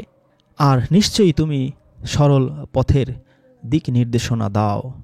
তাহলে আল্লাহ রসুল জানতেন না যে কিতাব কি, ঈমান কি, কিন্তু তাকে এই নূর আল্লাহ দান করেছেন, কিতাব দান করেছেন দিয়ে, এর মাধ্যমে তাকে এই কিতাব শিখিয়েছেন, ঈমান শিখিয়েছেন। এর মাধ্যমে তাকে যেমন হিদায়াত দিয়েছেন, একইভাবে সারা পৃথিবীর মানুষের জন্য এই নূরকে হিদায়াতের মাধ্যম বানিয়েছেন। সূরা হাদীদ 57 নম্বর সূরা 9 নম্বর আয়াতে আল্লাহ বলছেন, তিনি তার বান্দার প্রতি সুস্পষ্ট আয়াতসমূহ নাজিল করেন। তাহলে আল্লাহর আয়াত হচ্ছে বাইয়িনাত, সুস্পষ্ট। কেন? এর উত্তর আমরা অলরেডি জানি। এখানে আবারও আমাদের মনে করিয়ে দেওয়া হচ্ছে, যাতে তিনি তোমাদেরকে মিনাজ জুলুমাতি ইলান নূর, তোমাদের অন্ধকার থেকে নূরের দিকে বের করে আনতে পারেন। তাহলে এই সুস্পষ্ট আয়াতসমূহ আল্লাহ কেন নাজিল করেন? এই কুরআনে অনেক আয়াত আছে একেবারে সুস্পষ্ট। ঘুষ খাবে না, সুদ খাবে না, মিথ্যা বলবে না, গীবত করবে না, মানুষের উপর জুলুম করবে না, ইনসাফ করবে, সত্য সাক্ষ্য প্রদান করবে, ন্যায় বিচার করতে গিয়ে ঘুরিয়ে পেঁচিয়ে কথা বলবে না, দান করবে, সাদগা করবে, গরিব, অসহায়, এতিম, দুস্থ, প্রতিবেশী, আত্মীয় স্বজন, তাদেরকে সম্পদের অতিরিক্ত অংশ, প্রয়োজনের অতিরিক্ত অংশ দান করবে, সম্পদ জমিয়ে রাখবে না, গুনে গুনে রাখবে না, সামনে পিছনে মানুষের নিন্দা করবে না। এরকম সুস্পষ্ট অনেক আয়াত আছে, যে আয়াত বুঝতে আইএবি এমএ পাস করতে হয় না, ডাক্তার ইঞ্জিনিয়ার পাস করতে হয় না, ধারায় হাদিস পাস করতে হয় না। এই সুস্পষ্ট আয়াত কেন আল্লাহ নাজিল করেছেন? যাতে আমাদেরকে জাহেলিয়াতের অন্ধকার থেকে নূরের দিকে আনতে পারেন। এই আয়াত যদি আপনি আমল করেন, আপনি আস্তে আস্তে নূরের দিকে চলে যাবেন। আর এই আয়াত যদি আপনি আমল না করেন, আপনি জাহেলিয়াতের অন্ধকারই থেকে যাবেন চিরকাল। আর মৃত্যুর পর দেখবেন আসল হিসাব নিকাশ। আয়াতের শেষ অংশে আল্লাহ বলছেন, আর নিশ্চয়ই আল্লাহ তোমাদের প্রতি অতিশয় দয়ালু, পরম করুণাময়। আল্লাহ সবার প্রতি অতিশয় দয়ালু, পরম করুণাময়। এজন্যই তো আল্লাহ এই আসমানি কিতাবসমূহ নাজিল করেন। কিন্তু আমরাই হচ্ছি জাহেল, আমরাই হচ্ছি মূর্খ, অজ্ঞ, অহংকারী, দাম্ভিক। আমরা এই সুস্পষ্ট আয়াত পড়ি না, পড়লেও বুঝি না, বুঝলেও আমল করি না, মেনে চলি না আল্লাহর আদেশ আর নিষেধ। যেই জাহিলিয়াতের মধ্যে আছি সেখানেই পড়ে থাকি। সূরা হাদিদ 57 নম্বর সূরা 12 আয়াতে আল্লাহ বলছেন, সেদিন তুমি মুমিন পুরুষদের ও মুমিন নারীদের দেখতে পাবে যে তাদের সামনেও তাদের ডান পাশে তাদের নূর ছুটতে থাকবে। এই যে আল্লাহ এত সময় ধরে বলছিলেন যে নূরের দিকে নিয়ে আসি, নূরের দিকে নিয়ে আসি, তোমাদের জন্য নূর নাজিল করেছি আর নিয়ে আসি নূরের দিকে। আর আল্লাহ নিজেই হচ্ছেন আসমান জমিনের নূর, তার নিচে আছে নূর, উপরেও নূর। এই নূরের দিকে তিনি তোমাদের ডাকেন, নিয়ে আসেন। এই আসমানি কিতাব যদি আমল করো, আদেশ নিষেধ মেনে চলো, তোমরা এই নূর পাবে। এই নূরের জন্যই তোমাদের কাছে নবী পাঠাই, রাসূল পাঠাই, এত কিছু। আমার ফেরেশতারা, আমিও তোমাদের সাথে কানেক্ট করি, যদি তোমরা মুমিন হও, সংযোগ স্থাপন করি, তারপর তোমাদের এই নূরের দিকে নিয়ে আসি। এই নূর আমাদের কি কাজে লাগবে এই আখিরাতেই আমরা টের পাবো, যেটা আমরা 57 নম্বর সূরার 12 আয়াতে দেখতে পাচ্ছি যে সেদিন তুমি এই যারা মুমিনদের সংখ্যা তো আমরা সূরা আনফালের 3-4 আয়াতে আমরা দেখলাম যে খাঁটি মুমিন আসলে কারা। এই মুমিন যদি আপনি হন, সূরা আহজাবের 43 আয়াতে আল্লাহ বলে দিয়েছেন, ফেরেশতা এবং আল্লাহ আপনার উপর সাল্লু করবে এবং আপনাকে এই জাহিলিয়াতের অন্ধকার থেকে নূরের দিকে নিয়ে যাবে। সেই নূর যখন আপনি পেয়ে যাবেন, হাসরের মাঠে আপনি দেখবেন যে এই নূর আপনি নিজেই দেখতে পাচ্ছেন। সূরা হাদিদের 12 নম্বর আয়াতে আল্লাহ বলছেন, সেদিন তুমি মুমিন পুরুষদের ও মুমিন নারীদের দেখতে পাবে যে তাদের সামনে ও তাদের ডান পাশে তাদের নূর ছুটতে থাকবে। বলা হবে, আজ তোমাদের সুসংবাদ হলো জান্নাত, যার তলদেশ দিয়ে নদীসমূহ প্রবাহিত, তথায় তোমরা চিরস্থায়ী হবে, চিরকাল থাকবে। এটাই তো মহা সাফল্য। তো সেই হাসরের মাঠে আপনি মহা সাফল্য অর্জন করবেন, সেই জান্নাতে চিরকাল আপনি থাকবেন। এই নূর সেই দিন আপনার কাজে লাগবে, আপনার সামনে আপনার ডানে এই নূরগুলো ছুটতে থাকবে। সূরা হাদিদের 13 নম্বর আয়াতে আল্লাহ তার বিপরীত কম্পারিজন আমাদের দেখাচ্ছেন, সেদিন মুনাফিক পুরুষ ও মুনাফিক নারীগণ ঈমানদারদের বলবে, তোমরা আমাদের জন্য অপেক্ষা করো, তোমাদের নূর থেকে আমরা একটু নিয়ে নেই। বলা হবে, তোমরা তোমাদের পেছনে ফিরে যাও এবং নূরের সন্ধান করো, নূরের খোঁজ করো। তারপর তাদের মাঝখানে একটা প্রাচীর স্থাপন করে দেয়া হবে, যাতে একটি দরজা থাকবে, তার ভেতর ভাগে থাকবে রহমত আর তার বহির্ভাগে থাকবে আযাব, শাস্তি। তোমরা তোমাদের পেছনে ফিরে যাও আর নূরের সন্ধান করো, নূর খুঁজে আনো, নূর তালাশ করো। পেছনে ফিরে তো দুনিয়ার জীবনে আর আসা সম্ভব নয়। এই নূর ছাড়া তারা যেতে পারবে না জান্নাতে। এই নূর আমাদের দুনিয়াতে বসেই অর্জন করে নিতে হবে। এই কোরআনের মাধ্যমেই আমরা সেই নূরের দেখা পাবো। এই নূরের দিকে আমাদের নেয়ার জন্যই আল্লাহ সূরা আহজাবের 43 আয়াতে আমাদের উপর সাল্লু করে, ফেরেশতারা সাল্লু করে। এই নূর যদি আমরা পেতে চাই, আল্লাহর সাল্লু, ফেরেশতাদের সাল্লু পেতে চাই, আমাদের মুমিন হতে হবে। আমরা মুমিন কিভাবে হব? সূরা আনফালের 2, 3, 4 আয়াত আমল করার মাধ্যমে। সূরা হাদিদ 19 আয়াতে আল্লাহ বলছেন, আর যারা আল্লাহ ও তার রাসূলের প্রতি ঈমান আনে, তারাই তাদের রবের নিকট সত্যনিষ্ঠ ও শহীদ। তাহলে ইসলামের জন্য যুদ্ধ করলেই আপনি শহীদ হবেন, এরকমটা বলা হয়। কিন্তু আল্লাহ এই আয়াতে বলছেন, যদি আল্লাহ ও তার রাসূলদের প্রতি আপনি ঈমান আনেন, তাহলে আপনি হবেন রবের নিকট সত্যবাদী আর শহীদ। তো এই ঈমান কেমন ঈমান? তোমরা কি মনে করেছো যে তোমরা ঈমান এনেছি কথা বললেই তোমাদের ছেড়ে দেয়া হবে, তোমাদের পরীক্ষা করা হবে না? এই আয়াত কুরআনে আছে। আবার আরববাসীরা বলে, আমরা ঈমান এনেছি। বলো, তোমরা ঈমান আনোনি, তোমরা আত্মসমর্পণ করেছো মাত্র, ঈমান এখনো তোমাদের মধ্যে ঢোকেনি। তো সেই ঈমান প্রকৃত মুমিন, এই ভিডিওগুলো আছে, আমানো ভিডিওগুলো আছে, দেখে নেবেন। তো যাই হোক, এখানে আল্লাহ যে বলছেন, যারা আল্লাহ তার রাসূলদের প্রতি ঈমান আনে, সেই রকম ঈমানের মতো ঈমান যদি আপনি আনেন, আপনি হবেন আল্লাহর কাছে, রবের কাছে সিদ্দিক, সত্যবাদী, সাদিকিন আর হচ্ছে শহীদ। তাদের জন্য রয়েছে তাদের প্রতিফল এবং তাদের নূর। আপনি যে আমল করবেন তার প্রতিফলও পাবেন, পুরস্কার পাবেন, আর কি পাবেন? নূর। আর যারা কুফরি করে এবং আমার আয়াতসমূহ অস্বীকার করে তারা জাহান্নামের অধিবাসী, স্বাভাবিক। সূরা হাদিদ 28 নম্বর আয়াতে আল্লাহ বলছেন, হে ঈমানদারগণ, তোমরা আল্লাহকে ভয় করো এবং রাসূলকে বিশ্বাস করো, তাহলে স্বীয় অনুগ্রহে তিনি তোমাদের দ্বিগুণ প্রতিদান দেবেন, দ্বিগুণ পুরস্কার দেবেন। আমরা সূরা আর রহমান পড়লেও জানি যে কাদের আল্লাহ 2টো জান্নাত দেবেন।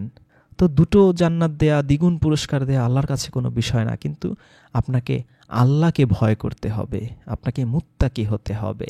মুত্তাকি কি, কেন, কিভাবে, ভিডিওটা দেখলে আপনি উপকৃত হবেন। তো যদি এরকম আপনি মুত্তাকি হতে পারেন আর রাসূলকে বিশ্বাস করো, রাসূলকে বিশ্বাস করো মানে কি, রাসূল যেই বাণী নিয়ে এসেছে, রাসূল মানে তো বাণীবাহক, সেই বাণীকে বিশ্বাস করো। এই বাণীকে বিশ্বাস করলে তো আপনি আল্লাহকে ভয় করতে পারবেন, কারণ আল্লাহকে তো আর আপনি দেখতে পারবেন না পৃথিবীর চোখে।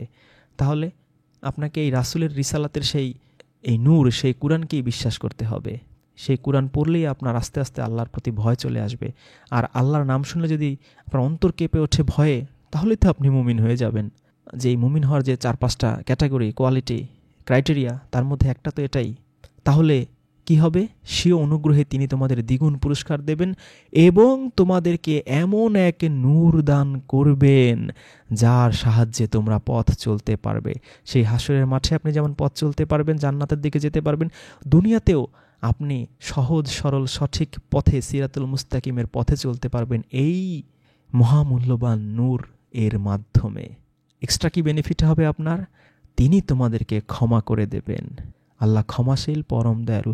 আল্লাহর ক্ষমা যদি আপনি পেয়ে যান, আপনি তো নিশ্চিত জান্নাতে যেতেই পারবেন, কারণ জাহান্নামে তো তারাই যাবে যাদের আল্লাহ ক্ষমা করবে না। সূরা সাফ আয়াত 8, তারা তাদের মুখের ফুৎকারে আল্লাহর নূরকে নিভিয়ে দিতে চায়, কিন্তু আল্লাহ তার নূরকে পূর্ণতা দানকারী, যদিও কাফেররা তা অপছন্দ করে। এখানে এই নূর বলতে কুরআনকে বোঝানো হয়েছে। আল্লাহ যে এই নূর নাজিল করেছেন, এই কুরআন, এই কিতাব, তো এটা কাফেররা চায় না যে কুরআন প্রতিষ্ঠিত হোক। সূরা তাগাবুন আয়াত 8, অতএব তোমরা আল্লাহ ও তার রাসূলের এবং আমি যে নূর অবতীর্ণ করেছি তার প্রতি ঈমান আনো। আল্লাহ যে নূর অবতীর্ণ করেছেন মানে যে কুরআন, এই কুরআনের প্রতি ঈমান আনতে বলেছেন, রাসূলের প্রতি ঈমান আনতে বলেছেন, আল্লাহর প্রতি ঈমান আনতে বলেছেন। সূরা বাকারা 285 আয়াতে তো আল্লাহ বলেই দিয়েছেন, আমানার রাসূলু বিমা উনজিলা ইলাইহি মির রাব্বিহি ওয়াল মুমিনুন। রাসূল তার প্রতিপালকের পক্ষ থেকে যা তার প্রতি নাজিল করা হয়েছে তার প্রতি ঈমান আনে এবং মুমিনরাও। এই যে মুমিনদের কথা বলা হয়েছে, রাসূলও ঈমান আনে, মুমিনরাও ঈমান আনে। প্রথমে কিসের উপর ঈমান আনে? যা নাজিল করা হয়েছে, মানে এই কুরআনের প্রতি। তারপর কুল্লুন আমানা বিল্লাহি ওয়া মালাইকাতিহি ওয়া কুতুবিহি ওয়া রাসূলিহি লা নুফাররিকু বাইনা আহাদিম মির রাসূলি। তারা সবাই আল্লাহর উপর, তার ফেরেশতাদের উপর, তার কিতাবসমূহের উপর এবং রাসূলগণের উপর বিশ্বাস স্থাপন করে, ঈমান আনে। আর তারা বলে লা নুফাররিকু বাইনা আহাদিম মির রাসূলি, আমরা তার রাসূলদের মধ্যে কোনো পার্থক্য করি না। অনেকেই আছে যে বলে, ঘোষণা দেয় আমি ঈমানদার, আমি মুমিন, আমি মুসলিম, কিন্তু রাসূলদের মধ্যে পার্থক্য করে। অমুক নবী সর্বশ্রেষ্ঠ, অমুক নবী সর্বনিকৃষ্ট, অমুক নবী মোটা, অমুক নবী চিকন, অমুক নবী মধ্যম, অমুক নবী মিডিয়াম। এইভাবে রাসূলদের মধ্যে পার্থক্য করে। কিন্তু যারা মুমিন তারা কি বলবে? পার্থক্য তো করবেই না, তারা লা নুফাররিকু বাইনা আহাদিম মির রাসূলি বলবে, আর ওয়াকালু সামি'না ওয়া আতা'না গুফরানাকা রাব্বানা ওয়া ইলাইকাল মাসির। তারা বলবে আমরা শুনেছি আর মেনে নিয়েছি। হ্যাঁ, কোনো রাসূলদের মধ্যে পার্থক্য করা যাবে না, শুনছি, মেনে নিছি। কোনো লজিক, কোনো আর্গুমেন্ট তারা দেবে না যে জাতির পিতা ইব্রাহিম তাহলে শেষ শ্রেষ্ঠ নবী, অথবা ঈসা নবীকে আল্লাহ রুহুল্লাহ বলেছেন, তাকে রুহু দান করে শক্তিশালী করেছেন, তার ভিতর অনেক মুজেজা ছিল, মৃতকে জীবিত করতে পারত, পাখি বানিয়ে ফু দিলে উড়ে যেত, দোলনায় বসে সে কথা বলেছে, মুসা নবীকে 9টা মুজেজা দিয়েছিল, লাঠি মারলে সাপ হয়ে যেত। তাহলে মুসা নবীর মনে হয় অনেক পাওয়ার, তিনি অনেক হাই লেভেলের নবী। ইব্রাহিম নবী জাতির পিতা, তিনি মনে হয় অনেক হাই লেভেলের নবী। না, এরকম কোনো লজিক আর্গুমেন্ট সে দেবে না। সে বলবে সামি'না ওয়া আতা'না, আমি শুনেছি, মেনে নিয়েছি। আর সবশেষ বলবে গুফরানাকা রাব্বানা ওয়া ইলাইকাল মাসির, আল্লাহ আমাদের ক্ষমা করে দাও, তোমার দিকেই তো আমরা ফিরে যাব, তোমার দিকেই তো আমাদের প্রত্যাবর্তন। সূরা তালাক আয়াত 11 আল্লাহ বলছেন একজন রাসূল পাঠিয়েছেন যে ঈমানদার ও সৎকর্মশীলদের অন্ধকার থেকে নূরের দিকে আনার জন্য তোমাদের কাছে আল্লাহর স্পষ্ট আয়াতসমূহ পাঠ করে। তাহলে আল্লাহর রসুল আল্লাহ কেন পাঠিয়েছেন? ইমানদার ও সৎকর্মশীলদের মিনাজ জুলুমাতি ইলান নূর, অন্ধকার থেকে আলোর দিকে আনার জন্য। তিনি কি করেন? তিনি AK-47 দিয়ে গুলি করেন না তলোয়ার দিয়ে কল্লা ফেলে দেন? না, তিনি তোমাদের কাছে স্পষ্ট আয়াতসমূহ পাঠ করে। যে আল্লাহকে বিশ্বাস করে আর সৎ কাজ করে, আল্লাহ তাকে জান্নাতে স্থান দেবেন। যার তলদেশ দিয়ে নদী প্রবাহিত, সেখানে জান্নাতীরা অনন্তকাল ধরে বাস করবে। আল্লাহ তার জন্য উৎকৃষ্ট রিজিকের ব্যবস্থা রেখেছেন। তাহলে কোরআনের বেসিক জিনিসটা আমরা এখানে আবার পেয়ে গেলাম একসাথে। রাসূল আল্লাহ পাঠিয়েছেন কেন? ইমানদার ও সৎকর্মশীলদের মিনাজ জুলুমাতি ইলান নূর, যারা ইমানদার হবে আর সৎকর্ম করবে তাদের অন্ধকার থেকে আলোর দিকে নিয়ে যাওয়ার জন্য, নূরের দিকে নিয়ে যাওয়ার জন্য। আমরা জানি যে যারা ঈমান আনবে আর সৎকর্ম করবে, কোরআনে অজস্রবার আল্লাহ বলেছেন ইয়া আইয়ুহাল্লাযিনা আমানু ওয়া আমিলুস সলিহাতি, যারা ঈমান আনবে আর সৎকর্ম করবে, নেক আমল করবে, তাদের জন্য এই জান্নাত। এই আয়াতে আল্লাহ এই নূর নিয়ে আমরা যে দীর্ঘ আলোচনা করছি তার একেবারে সামারি দিয়ে দিয়েছেন। যারা ঈমান আনবে আর এই সৎকর্ম করবে, নেক আমল করবে, আমলে সালেহা করবে, তাদেরকে মিনাজ জুলুমাতি ইলান নূর, নূরের দিকে নিয়ে যাবেন। কিভাবে? তোমাদের কাছে আল্লাহর স্পষ্ট আয়াতসমূহ পাঠ করে, কোনো অস্ত্র ঠেকিয়ে নয়, জোর জবরদস্তি করে নয়। সূরা কফের 45 আয়াতে আল্লাহ যেভাবে বলেছেন যে তারা যা বলে আমি তা খুব ভালো করে জানি, তুমি তাদের উপর জোর জবরদস্তিকারী নও। যে আমার শাস্তিকে ভয় করে তাকে উপদেশ দাও কোরআনের সাহায্যে। রাসূলদের কাজ ছিল শুধু উপদেশ দেয়া, আল্লাহর বাণী প্রচার করা। সূরা মায়দার 99 নম্বর আয়াতে যে আল্লাহর বাণী পৌঁছে দেওয়া ছাড়া তো রাসূলের কোনো দায়িত্ব নেই। ডেজিগনেশন অনুযায়ী এটা হচ্ছে রাসূলের মেইন ডিউটি, বেসিক দায়িত্ব। এখানেও আমরা তাই দেখতে পাচ্ছি। এই রাসূল আল্লাহর স্পষ্ট আয়াতসমূহ পাঠ করে মানুষকে অন্ধকার থেকে নূরের দিকে নিয়ে যাবে। কোন মানুষদের? যারা ঈমানদার আর সৎকর্মশীল। আপনি যদি ঈমানদার হন আর সৎকর্ম করেন, আল্লাহ বলছেন আয়াতের শেষ অংশে, আল্লাহ তাকে জান্নাত দেবেন। সেই জান্নাতে সে চিরস্থায়ী হবে আর উত্তম উৎকৃষ্ট জীবিকার ব্যবস্থা আছে। যারা ঈমান আনবে আর সৎ কাজ করবে, নেক কাজ করবে, সূরা বাকারার 25 আয়াতে আল্লাহ বলেছেন যারা ঈমান এনেছে এবং সৎ কর্ম করেছে, তুমি তাদেরকে সুসংবাদ দাও যে তাদের জন্য রয়েছে জান্নাত সমূহ, যার তলদেশ দিয়ে প্রবাহিত হবে নদী সমূহ। সূরা বাকারার 82 আয়াতে আল্লাহ বলেছেন আর যারা ঈমান এনেছে আর সৎ কর্ম করেছে তারা জান্নাতের অধিবাসী, তারা সেখানে চিরস্থায়ী। সূরা বাকারার 277 আয়াতে আল্লাহ বলেছেন নিশ্চয়ই যারা ঈমান আনে ও সৎ কর্ম করে, সালাত কায়েম করে, পরিশুদ্ধ হয়, তাদের জন্য রয়েছে তাদের রবের নিকট প্রতিদান, আর তাদের কোনো ভয় নেই এবং তারা চিন্তিতও হবে না। সূরা আল ইমরান 37, আর যারা ঈমান এনেছে এবং সৎ আমল করেছে তিনি তাদেরকে পরিপূর্ণ প্রতিদান দিবেন। সূরা নিসা 124, সূরা নিসা 173, সূরা মায়দা 9, সূরা মায়দা 93, সূরা আরাফ 42, সূরা ইউনুস 4, সূরা ইউনুস 9, সূরা হুদ 11, সূরা হুদ 23।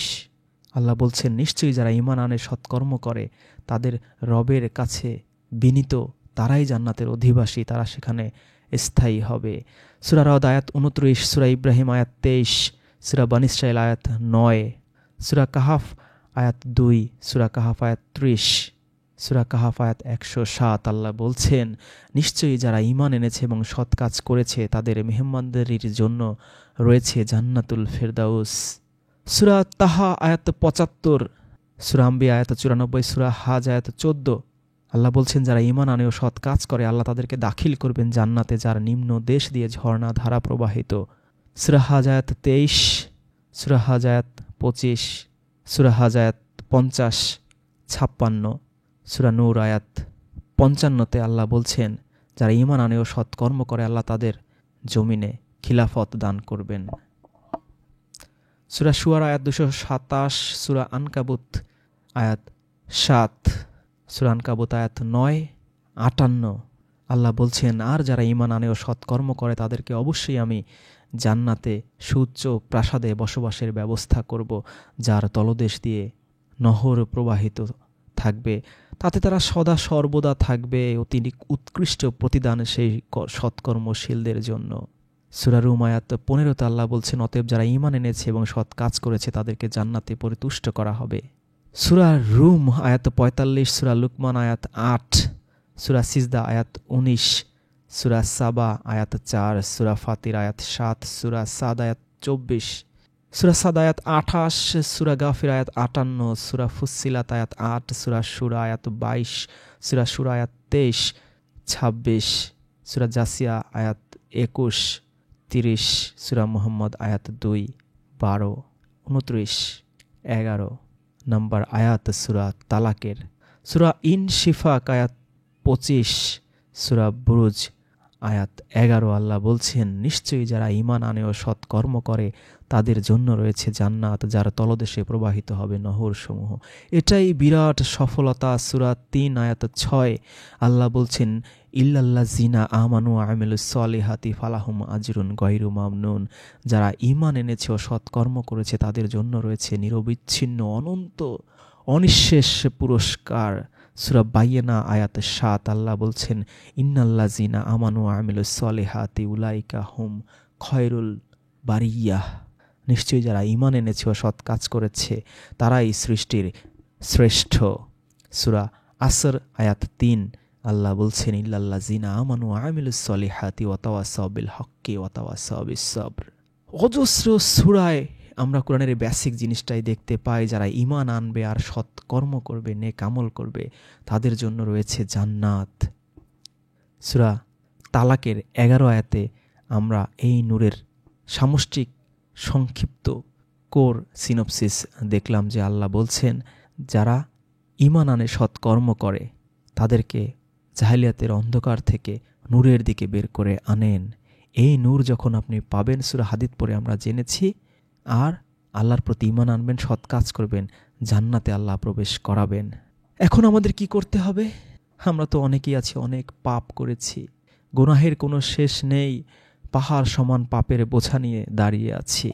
সূরা তাহরিমের 8 নম্বর আয়াতে আল্লাহ আমাদের জন্য দারুণ একটা আয়াত দিয়েছেন।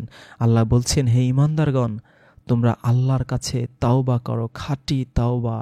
আশা করা যায় তোমাদের রব তোমাদের পাপসমূহ মোচন করবেন এবং তোমাদেরকে এমন জান্নাতসমূহে প্রবেশ করাবেন যার তলদেশ দিয়ে নহর প্রবাহিত, ঝর্ণা প্রবাহিত। নবীও তার সাথে যারা ঈমান এনেছে তাদেরকে সেদিন আল্লাহ লাঞ্ছিত করবেন না। তাদের নূর তাদের সামনে ও তাদের ডানে চমকাতে থাকবে। তারা বলবে, হে আমাদের রব, আমাদের জন্য আমাদের নূর পূর্ণ করে দিন এবং আমাদেরকে ক্ষমা করুন। নিশ্চয়ই আল্লাহ সর্ববিষয়ে সর্বক্ষমতাবান। তাহলে আমরা যারা আছি, আমাদের সবার জন্য সূরা তাহরিমের 8 নম্বর আয়াতে আল্লাহর ঘোষণা, হে ঈমানদারগণ, তোমরা আল্লাহর কাছে তওবা করো, খাঁটি তওবা। আমরা সবাই যদি আল্লাহ রাব্বুল আলামিনের কাছে খাঁটি তওবা করি, যা পাপ জীবনে করেছি সব কিছুর জন্য আল্লাহর কাছে মাপ চাই, আল্লাহ বলছেন যে আশা করা যায় তোমাদের রব তোমাদের সেই পাপ গুনাহসমূহ মোচন করে দেবেন, তোমাদের জান্নাতসমূহে প্রবেশ করাবেন। নবী ও তার সাথে যারা ঈমান এনেছে তাদেরকে সেদিন আল্লাহ লাঞ্ছিত করবেন না। আজই উচিত আমার আপনার সবাইকে তওবা করা, খাঁটি তওবা। তাহলে কি হবে? হাসরের মাঠে সেই নূর আমরা পাব, সামনে আর ডান দিকে সেই নূর চমকাতে থাকবে, আর আমরা বলবো যে হে আমাদের রব, আমাদের জন্য আমাদের নূর পূর্ণ করে দিন। মহান আল্লাহ রাব্বুল আলামিন আমাদের সবাইকে এই কুরআনের নূরে আলোকিত হয়ে জাহেলিয়াতের অন্ধকার থেকে যেই নূরের দিকে আল্লাহ নিয়ে যান, আমাদের সাথে সংযোগ স্থাপন করে, সাল্লু করে সেই নূরের দিকে যাওয়ার যোগ্যতা অর্জনের জন্য যেন আমরা খাঁটি মুমিন হতে পারি, সূরা আনফালের 2, 3, 4 আয়াত আমল করে এবং সূরা তাহরিমের 8 আয়াত অনুযায়ী আমরা যেন আজকেই খাঁটি তওবা করে আমাদের গুনাহসমূহ মাফ করে সেই নূর পাওয়ার যুদ্ধে এগিয়ে যেতে পারি। সেই তৌফিক আল্লাহ রাব্বুল আলামিন আমাদের দান করুন। আলহামদুলিল্লাহি রব্বিল আলামিন।